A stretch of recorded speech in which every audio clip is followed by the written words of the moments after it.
자, 우리 예수님께서 십자가에 못 박혀 돌아가시는 사건은 굉장히 큰 사건이죠. 큰 사건인데 우리는 가끔 이 사건에 대해서 오해할 때가 있습니다. 이 전통적 교회가 예수님의 십자가의 사건을 어떻게 표현하고 있냐면, 오늘 우리 성경 말씀에 우리 45절처럼 성소의 휘장이 한가운데가 찢어졌다는 표현으로 예수 그리스도의 십자가의 의미를 설명할 때가 굉장히 많습니다. 이거는 동방교회, 그다음에 로만 카톨릭 교회 다 마찬가지로 예수님의 십자가의 사건을 이렇게 휘장이 찢어졌다는 사실로 표현할 때가 굉장히 많이 있습니다. 거의 대부분 여기다 의미를 두고 있는데, 자, 그렇다면 성소의 휘장이 한가운데가 찢어졌다는 사실은 어떤 것을 의미하는 걸까요? 성경은 사건을 어떻게 전달하고자, 어떤 의미를 전달하고자 하는 걸까요? 우리 몇 가지 한번 신학적인 차원에서 한번 같이 나눠볼 수 있으면 좋겠습니다. 왜냐하면 이게 여러분의 신앙을 결정짓는 굉장히 중요한 요소가 될 것이기 때문에 그렇습니다. 자, 첫째, 이 십자가의 사건이 휘장이 찢어지는 사건으로 묘사된 가장 중요한 이유는, 여러분 늘 들어서 아시겠지만 하나님과 인간 사이에 막힌 담이 제거되었다는 뜻으로 표현됩니다. 근데 이것이 갖는 진짜 의미는 뭐냐면 단절에서 연합입니다. 그러니까 십자가 사건이 우리 인간을 죄에서부터 우리를 구원하시는 굉장히 중요한 사건인데, 그렇다면 구원이라는 게 뭐냐? 단절이 아니라 연합되는 것입니다. 이게 구원의 사건으로 전통 교회들이 설명하고 있는 구원의 의미입니다. 휘장은 죄로 인해서 하나님께서 하나님과 인간의 사이의 경계를 막아 놓으시고 더 이상 인간이 하나님께로 나오지 못하게 만들어 놓은 그런 경계선입니다. 이게 휘장이에요. 그래서 하나님은 그러나 인간과의 교통을 완전히 끊으시는 건 아니고, 하나님께서 선택하신 대제사장을 통해서 인간을 만나 주셨는데 그것도 제한적으로 만나 주셨어요. 하나님은 죄와 공립할 수 없기 때문에 인간의 죄성을 가지고 하나님 앞에 나오는 것을 허락하지 않으셨다. 우리 에덴 동산에서 아담과 하와가 쫓겨날 때 화영검으로 에덴 동산의 입구를 지키셨다. 더 이상 하나님께로 나오지 못하게 만들어서 이 죄 지은 인간은 하나님과 무관한 인생이에요. 하나님과 무관하게 사는 것을 우린 죄인이라고 하는 것입니다. 우리 지난번에 마가복음을 묵상할 때 마가복음 7장에 귀신 들린 귀신이 예수님에게 내가 당신과 무슨 상관이 있느냐, 왜 내가 하는 일을 자꾸 방해하느냐, 이렇게 사탄이 하나님 예수님께 말하는 거 들으셨잖아요. 그때 우리가 어떻게 공부했냐면 사탄의 정의는 하나님과 관계없는 존재, 이렇게 좀 표현이 좀 그런지 모르겠지만은 하나님과 관계없이 다니는 많은 사람들이 사탄적 요소인 거예요. 하나님 관계없어요. 근데 그리스도인은 뭐냐면 하나님과 어떤 형태로든지 연결되어 연합되는 거예요. 그 한 복판에 십자가가 있는 것입니다. 십자가의 가장 큰 의미는 하나님과의 연합이죠. 십자가가 섰을 때 성소의 휘장이 찢어졌다는 건 뭐예요? 이 성소라는 것은 이렇게 대제사장과 제사장 또는 일반 성도를 가르는 경계선이에요. 이 지성소에 법궤가 있었는데 하나님이 거기에 계셨는데 그 안에 들어갈 수 있는 사람은 없었어요. 대제사장만 1년에 한 번 대속죄일에 들어가서 어린 양의 피를 뿌리며 죄를 속해 달라고 사해 달라고 이제 간구했단 말이에요. 그것도 기본적인 그 정신은 하나님의 분노입니다. 하나님이 자비와 긍휼이 아니라 하나님의 분노예요. 왜냐하면 대제사장도 거기서 잘못했다가는 죽는단 말이죠. 그게 하나님의 진노 가운데 인간들이 하나님을 만날 수밖에 없는 제한적이고 한계적인 상황이 바로 그 성막이었습니다. 성전. 그러나 하나님께서 십자가에 못 박혀 돌아가심으로써 성소의 휘장이 가운데서부터 찢어졌다는 것은 더 이상 구분이 없어졌다는 거죠. 관계가 회복되었다는 뜻입니다. 여러분, 이게 십자가 사건이고 이게 구원입니다. 그러므로 십자가의 구원이라는 게 뭐냐? 하나님과의 관계에서 하나님과 연합된 관계로의 선언을 의미하는 것입니다. 자, 그렇다면 우리가 십자가를 믿는 우리의 신앙은 어떤 것이냐? 하나님과 연합되는 것입니다. 이게 구원이에요. 교회 오셔서 구원을 체험하려면 하나님과 연합되는 것입니다. 십자가를 붙들고 의지하면 하나님과 연합되는 거예요. 그러면 하나님과 연합되는 걸 어떻게 연합되느냐? 하나님은 시기 때문에 여러분 말씀의 통치를 받으신다면 그 십자가의 사건이 여러분 안에 실현되는 것입니다.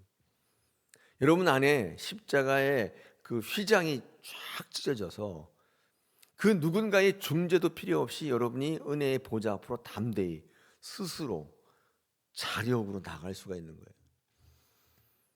그냥 들을 때는 이게 아무것도 아닌 것처럼 보이지만 굉장히 특권이 된 거죠.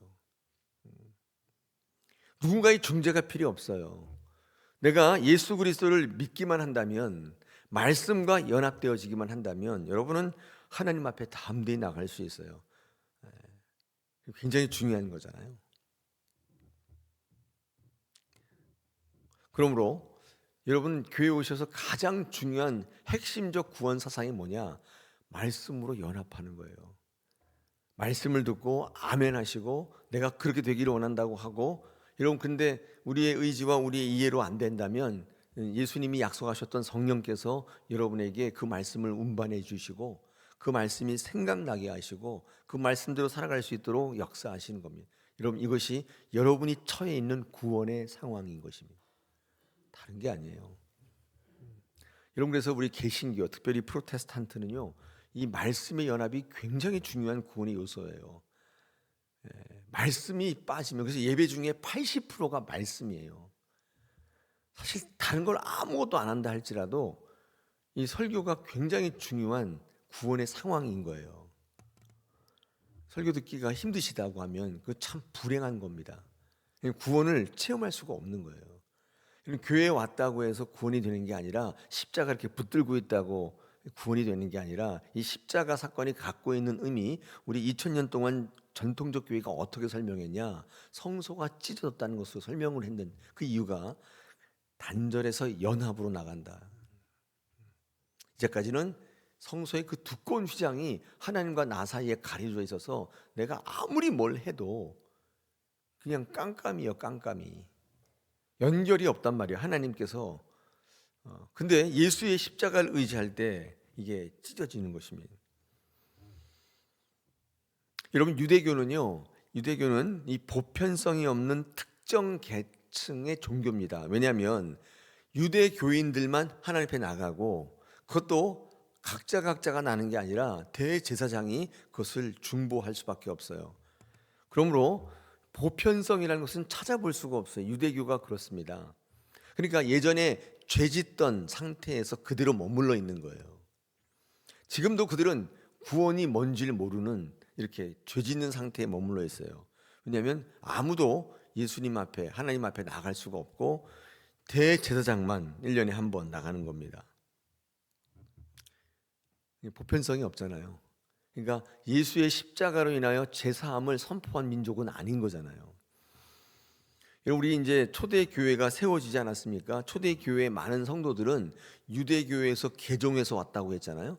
유대 교회인데, 근데 그들이 교회에 와서 예수 그리스도로 말미암아 자유를 누리고 그 선언한 그 은혜의 보좌 앞으로 담대히 나가야 되는데, 이게 사람들은 관성의 법칙이잖아요. 관성이 있잖아요. 예전에 믿던 유대교를 그대로 끌고 들어와서 교회 안에 신앙했다고 했잖아요. 그걸 뭐라고 하냐면 적그리스도라고 성경은 표현하고 있어요. 적그리스도. 적그리스도는 뭐냐면 그리스도와 반대다, 그런 뜻이거든요. 이 적그리스도 중에 하나가 뭐냐면 바로 제사장주의입니다. 제사장 제도를 교회로 끌고 들어온 거예요. 여러분 현재 카톨릭의 교황 제도는 유대교의 제사장주의의 산물이에요. 왜 그러냐면 하나님 앞에 누구나 은혜의 대상이 아닌 특권 지배층이 있다는 사실을 답습하고 있어요. 여러분 이 성당에 가보면 고해성서 있잖아요. 어떤 이렇게 조그만 통에 들어가가지고 얘기하면 신부님이 들으시고 죄를 사해 주잖아요. 이게 특권 계층의 산물이에요. 그게 어디서부터 하냐면 유대교에서 건너온 거예요.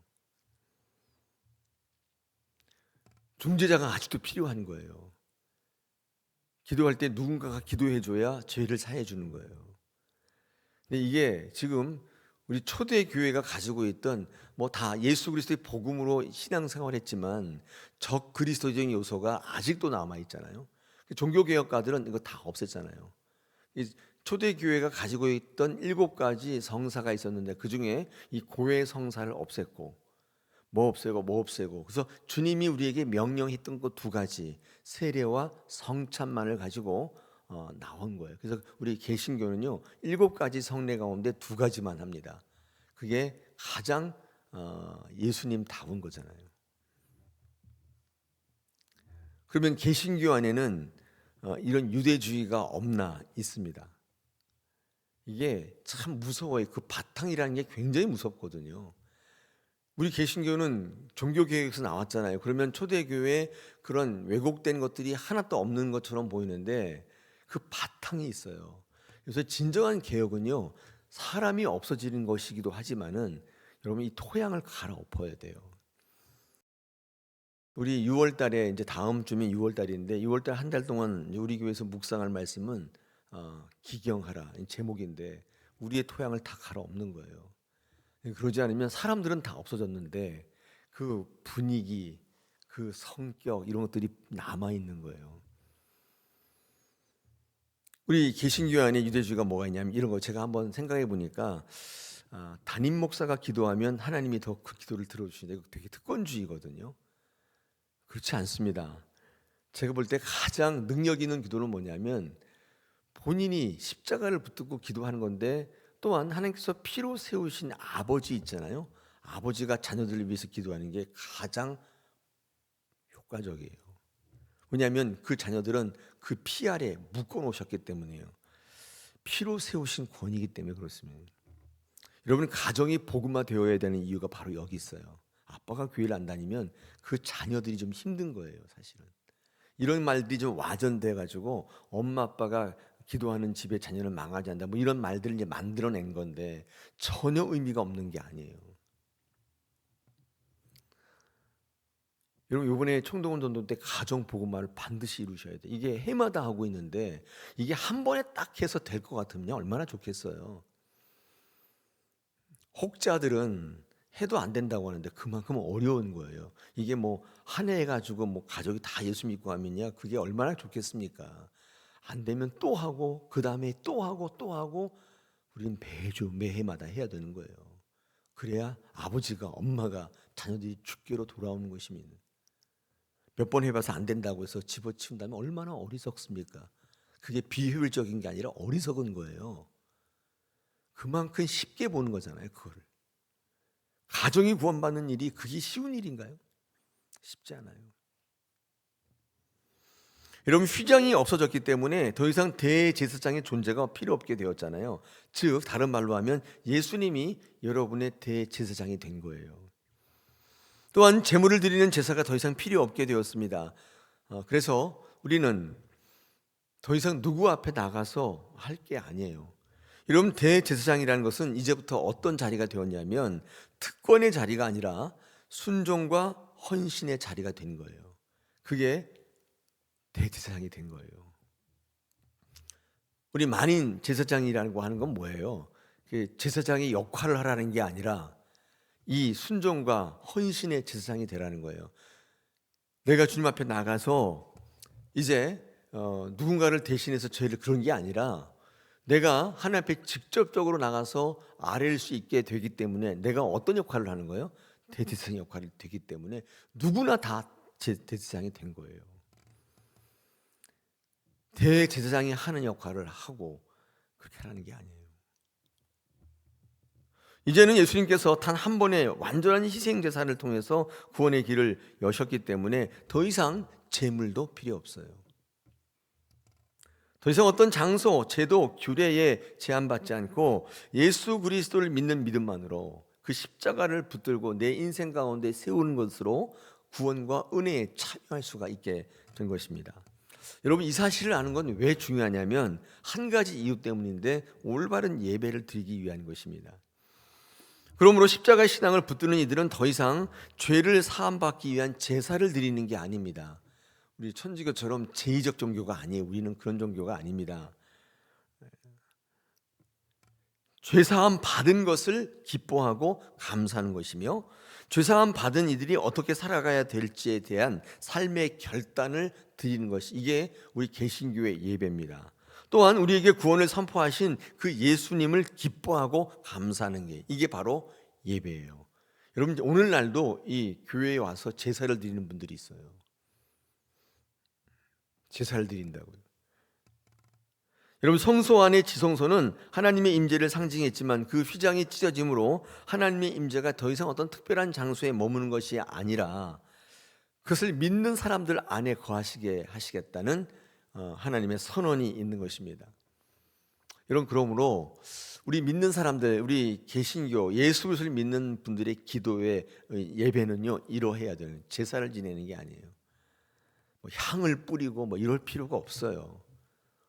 우리 개신교가 얼마나 많은 믿음의 결단들이 집약되어 있는 본질적인 신앙인지를 여러분은 아세요. 그렇지 않습니까? 우리는 이 올바른 예배를 드리는 것입니다. 이 예배 가운데 우리 그리스도인들의 모임은 어떤 모임인지, 그래서 말씀이 굉장히 중요합니다. 말씀은 그렇죠, 성도들을 바뀌게 하고 성도들을 본질적인 상황에 오르게 만드는 굉장히 중요한 교회적 요소입니다. 아무나 할 수 없는, 하나님께서 그 권위로 세우신 거예요. 말씀이 없으면 사실 예배가 아닌 거죠. 여러분, 오늘 이 십자가 사건이 어떤 소유나 어떤 존재의 상징이 아니라 이 십자가 사건의 구원은 변화의 상징인 것이요. 그래서 이렇게 바뀌어 나가는 이제 형태인데, 하나님의 이 임재가 이렇게 바뀐 것이고 하나님의 구원의 방법이 이렇게 바뀐 것인데, 여러분, 우리가 읽었던 하반절에 우리 그 한 백부장의 변화가 나와 있지 않습니까? 그 백부장의 변화는 이 십자가 사건의 변화를 극명하게 보여주는 것입니다. 이런 백부장이라는 사람은 로마의 군대 장교거든요. 이 사람이 뭐라고 고백하냐면 그는 정령 의인이었다, 이렇게 고백을 하죠. 그의 생각 속에 예수 그리스도의 존재가, 십자가의 존재가 바뀐 것을 이제 의미하는 것이죠. 이게 바로 십자가 사건이 갖고 있는 본질적 의미예요. 즉, 단절에서 연합으로 이어진 거예요. 우리 교회에서 신앙할 때 이런 고백과 이런 변화가 내 자신에게 관측돼야 돼요. 여러분, 한번 생각해 보시고 오늘 아침에 기도할 때 내가 예수 믿고 난 다음에 뭐가 바뀌었나 한번 보십시오. 특히 예수 그리스도의 존재가, 십자가가 나에게 어떤 의미로 서 있느냐. 아무리 자문하고 아무리 뭐 시대 탓하고 나의 물음 없어요. 그건 자기 독백이에요. 하소연. 그게 구원을 못 이룹니다. 어떻게 바뀌었는지를 확인하셔야 돼요. 백부장, 어떤 존재냐면 바뀔 수 없는 상황과 그 모든 조건들을 갖고 있는 존재예요. 그가 바뀌었어요. 제가 이제 성경을 보다 보니까 마가복음 15장 39절에는요 거의 똑같이 백부장이 나오는데, 그는 뭐라고 얘기하냐면 그는 하나님의 아들이었다, 이렇게 돼 있는데 오늘은 정령 의인이었다, 약간 다르죠. 이것도 읽어보니까 재밌더라고요. 근데 왜 누가는 하나님의 아들이라고 안 하고 그 정령 의인이었다고 했냐면, 누가는 이방 사람이잖아요. 근데 이방 세계에는요 신의 아들이란 표현이 너무나 많고 이중적이고, 그래서 그 흔한 표현을 쓰지 않았다고 그래요. 정령 의인이었다. 의인이라고 하는 것은 헬라어의 디카이온의 이 말은요 사실은 하나님과의 좋은 관계가 되었다는 뜻이에요. 그 표현으로 휘장이 찢어졌다는 표현과 부합하는 표현을 찾은 거예요. 근데 유대 사람들은 다 하나님의 아들이었다는 표현을 써요. 로마에 가보십시오. 다 신의 아들이잖아요. 이게 너무나 많아졌기 때문에 십자가의 휘장이 찢어진 사건을 이방 종교의 수준으로 끌어내리기가 뭐했다고 그래요. 그래서 정령 의인이었다, 하나님과의 좋은 관계가 회복되었다는 표현으로 이 백부장의 변화를 설명했다고 합니다. 여러분, 우리는 예수 믿고 하나님과의 좋은 관계를 누리는 것입니다. 막혀있는 관계. 하나님은 하나님이고 나는 나야. 나는 내가 주인이고 하나님은 뭐 알아서 하세요. 여러분, 이게 신앙일까요? 적어도 기독교 신앙은 아닌 거예요. 우리는 하루빨리 그 본질로의 회귀가 필요해요. 이제까지 어떻게 신앙했든지 관계없어요. 어떻게 인식했든지도 관계없어요. 누군가의 어떤 영향 때문에 본질에서 벗어나 어떤 신앙을 했는지도 관계없어요. 지금부터가 중요한데 돌이키셔야 돼요. 하나님께로 나가야 돼요. 그래야 신앙의 본질을 이룹니다. 그 십자가의 능력을 체험하게 돼요. 그리고 구원이라고 하는 엄청난 은혜의 보좌 앞으로 우리는 힘있게 되는 것입니다. 여러분, 그런 신앙을 누리시기를 축복합니다. 그래서 능력 가운데 하나님을 만나는 저와 여러분 되시기를 축복합니다.